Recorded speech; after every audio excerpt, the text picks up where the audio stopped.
You're watching Forget Being Cool.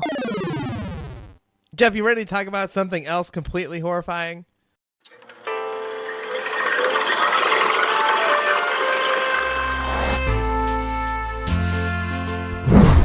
Yeah. We watched a movie. We both just finished this movie because we're really How long have we been recording for? the last 15 minutes, but none of that is geez. going to be a thing. Okay. Jeff, Yeah. we watched The Shining. Yes, we did watch The Shining. We literally just watched it. Just finished it. We were just shining with each other about how we were watching The Shining. Yeah. Now tell me about your experience watching this with your girlfriend. Well, so Candace didn't know anything about The Shining. And she doesn't like horror movies too much. I don't like horror movies too much. But she always wants like watching horror movies together is different than watching horror movies apart, you know? Yeah, no, I would not have wanted to watch this movie alone by myself. So every time something happened, Candace was like, "What the heck is?" She was so scared in some parts, like just jump scares. She gets scared easily. Oh God, I just laughed through this whole thing, Jeff. Let me tell you. Okay. Thinking about the way it was in 1980, Stanley Kubrick, based off Stephen King, it was probably ridiculously horror in 1980. Yeah, right? no, I realized that. In 1980... It probably paved the way for what's happening now. Like, think about how they did the special effect for the blood going down the hallway in 1980, Dave. How did they do that? We have no idea, but that's why they showed it so many times. Yes. Although the first time they showed it, I guess as I got more invested into the plot of this movie, the first time I saw it, I was like, wow, that looks really dumb. Like, it's supposed to be scary, but it's not as scary as I think it should be. Like, it doesn't really look like blood. Well, in this day and age of saturated horror movies, you have paranormal activity and stuff. Well, all right, but see, that's also the problem is I'm comparing it to now versus what it was at the time. Jeff, there's a bunch of things in this movie that I don't quite understand. One, what's the point? What do you mean, what's the point? There's this hotel that people go to if they're the reincarnation of somebody who was at this ball in 1921 where something must have happened. Right? It might not have been a reincarnation. All right, this is up for interpretation. This is a whole nother rabbit hole. It could have been he died in the hotel and he got stuck in the hotel forever. And what you're saying is what's the point of this showing us him getting the job here? Wait, so they know why he's there for the winter? Except you're saying that this is implying that he's been in an infinite loop stuck in this hotel forever? No. I'm saying that he was at this hotel. He got a job at this hotel. He met like the spirits of the hotel and everything eventually made him drive crazy. He died in the hotel. And when he died in the hotel, his spirit got trapped in the hotel. To infinitely repeat this loop of weird bathtub lady and... I'm not saying it's infinitely appearing the loop. I'm just saying his spirit's in the hotel, just like the other guy. Like the little girls? Yeah, and the other guy, his spirit is trapped in the hotel. And the bathtub girl? Yeah. And the axe murder guy. Except he becomes the axe murderer.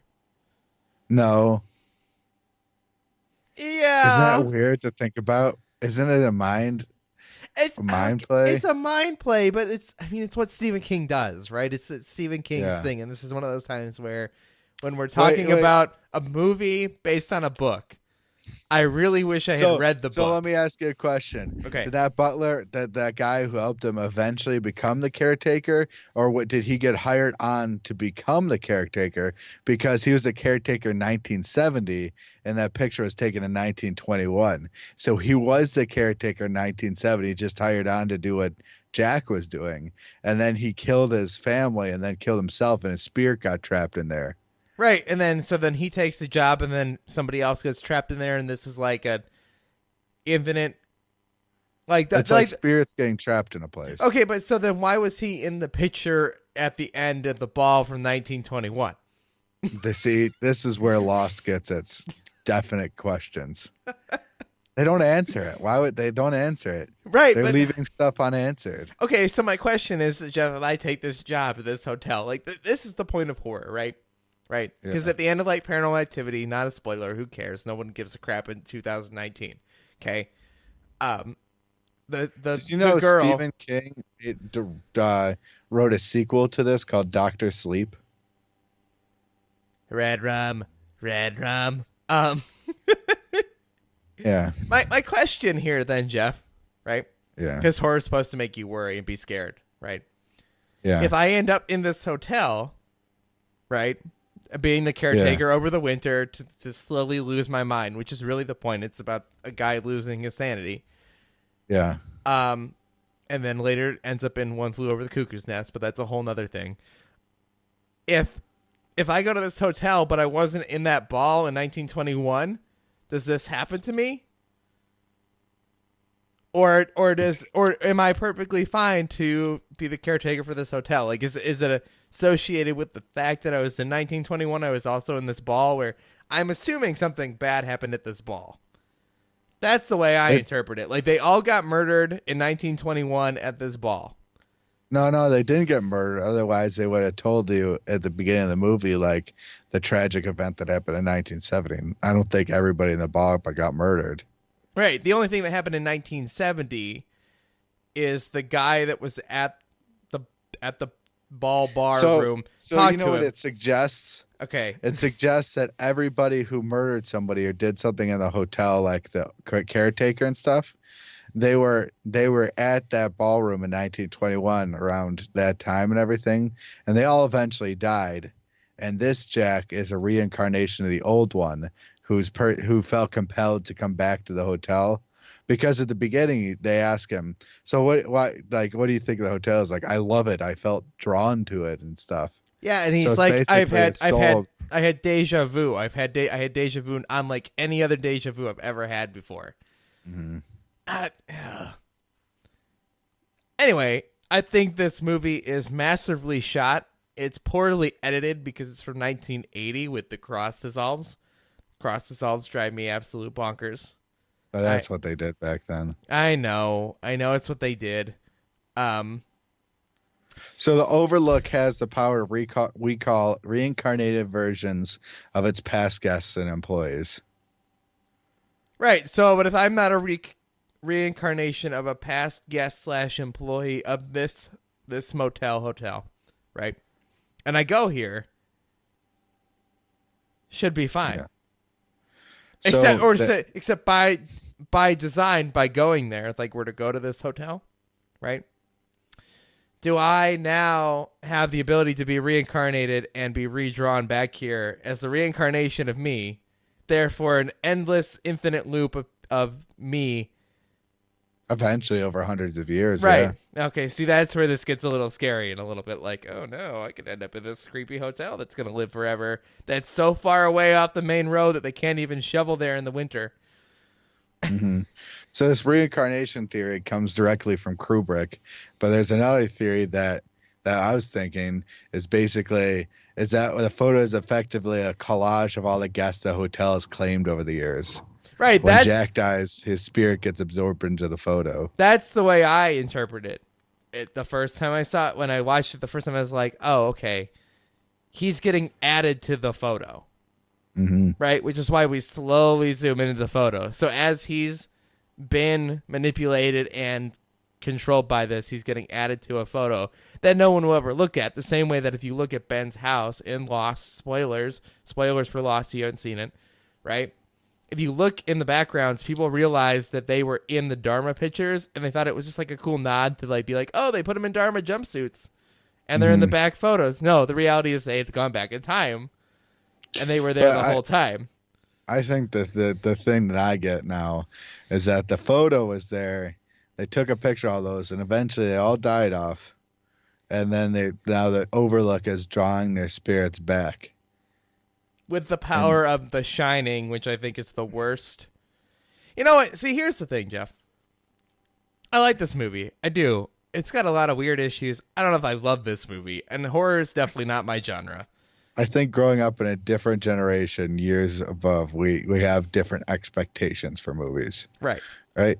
And if I'm thinking about 1980, this movie was ridiculous, like for all the effects and everything. Full frontal nudity in 1980, Jeff. Yeah. That's crazy. But then another thing me and Candace were talking about is, sure, Jack Nicholson was playing a crazy guy. He does crazy good. He does. The Wendy, like a lot of the supporting actors and actresses did nothing are else. Terrible. Terrible actors. Oh no, she's awful. The kid is the worst child actor I've ever seen. Period. No. Wendy is a horrible actor. Did you see the way she runs, the way she swings a baseball bat? I mean, No, it's bad. It was apparent from that first conversation she has with the kid. But at the same time, though, when you recruit for a horror movie, you don't get good actors for a horror movie. And you wouldn't today either. No, 1980, it's still a thing. They got Jack Nicholson. That was their big get, right? And Jack Nicholson plays crazy well. Yes, he plays crazy. And to be fair, he's the main character, and they needed to cast somebody good for the main character. Yeah. One thing this film has done is spawn, tons of memes and history, and it's even Jeff. Ready for this? Yeah. 30 Seconds to Mars's The Kill, the music video, is a complete reference to The Shining. Yeah. And Rachel realized this during the weird scene where the Wendy sees the weird animal thing going on, right? And she goes, "Wait, that's like in that video. I'm gonna look this up." Now here's the best part, Jeff. Yeah. The Shining got added to Netflix in October 2018. Okay. Yeah. Now there's a ton of comments on 30 Seconds to Mars's music video on YouTube about how this is a reference to The Shining that happened, and all these comments are from like this week on this video. So there's like this effect of something being put on Netflix and then spawning, this 10-year-old music video on YouTube to get a ton of comments 10 years later. Well, it's because that's the generation. I know, but if anything, that proves that when a movie that's this important, right, something that has this big of an impact gets put on Netflix, it has this overwhelming effect. Yeah. Let me tell you something. This movie, I think, is the music impacts the movie so much. This music just gives you tense the entire movie. Oh, I completely disagree. You don't know what to expect. You don't know what to expect. No, you never know what's about to happen, except the music, Jeff. Yeah. The music is so bad. It's so jarring. Dave, it's supposed to be jarring. I know it's it supposed is. To be I know. Like that. The entire movie, you don't know what's going to happen. The entire movie, you're like, what the heck? And think of all the scenes you saw. Think of the scene where the boys like went to his dad and his dad's still awake, and they just talk in the bedroom and everything. Think of how that scene would be with completely different music. Horror movies rely on music. You can watch a horror movie without music, you'll be half as afraid. I just don't like this score. I think it could have been done much better. I think it was done perfectly. Not perfectly. I thought it was done incredibly well. Every time I heard the music, like, oh no. And even nothing bad has to be happen. You just tense and you fear that something's going to happen. Anyway, Jeff, I like that we watched this movie. I don't know if I necessarily like this movie because I don't like horror. It's not my genre. No, horror is not my genre either. It has spawned a ton of things. It never really scared me, ever. Yeah. I laughed throughout most of it because it's just the way. I didn't get scared as much as Candace. I guess I didn't get scared as much as probably I could have because I mean, you've heard stuff about this stuff, and you've seen scenes. Have you ever watched Ready Player One? I have not seen Ready Player One. So Ready Player One, this scene is in it, or like parts of the scenes are in it. Like a major plot point is to be in like the Overlook Hotel. So I expected some stuff, and I knew some stuff going. Yeah, in. and I did too, just because it's impacted pop culture. But I go, oh, there we go. I'm finally seeing that moment. There's the door with the axe. Like, I get it. But because of that, it was more of an enjoyable kind of like, haha, like I'm finally watching the thing kind of moment, more than oh my God, I'm so scared. Is he going to kill his family? Like that. I never got that feeling, but I got the feeling that in 1980, that's how people felt. You know what I thought? I thought, wow, even in 1980, the black guy died first in the horror movie. And they also had quite of a turning point in that red bathroom. Dude, that kid was creepy when he just said red rum. That's the only time the kid was creepy, though. The rest of the time, the kid was just like, please stop making the weird voice. They never explained it. They never explained who the heck Tony is. Right, no, like Tony should have been a character in the hotel. I don't know. And the whole thing of The Shining, like this like secret communication system between like the spirit world and some people was dumb. Like it is dumb. I don't think it holds up. It actually, Dave, that is actually a major thing that still mediums and stuff to preach. That's not coming out of made up stuff. That's what some people believe. I know, but in the film, it's not portrayed well, and I don't think I get it, and it doesn't make me go, oh, that's kind of weird. Like it doesn't give me that kind of like that goosebumpsy feeling like I feel like it should. I think for a 1980 horror movie, this was ahead of its time.